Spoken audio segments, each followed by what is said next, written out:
sa Rural Improvement Club kun RIC sa Barangay Talairon, buhion pagbalik ni Kapitana Nila Madersi. Ania ang kumpletong detalye.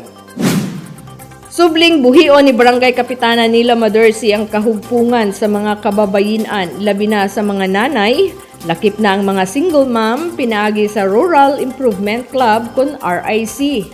Human kining nawala sa pipila ka tuig. Matud pa ni Kapitana Madersi nga dako ang papel sa mga kababayinan dinhi sa kalambuan sa barangay.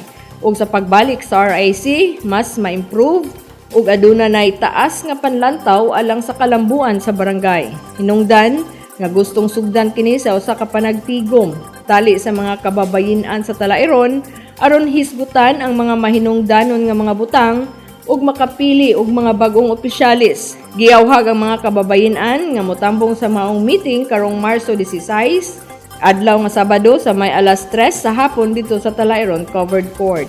Nang hinaot si Madersi nga sa pagtukod balik sa RIC uban sa mga bagong piling opisyalis, mahimo kining katambayayong sa pagpalambo sa maong barangay.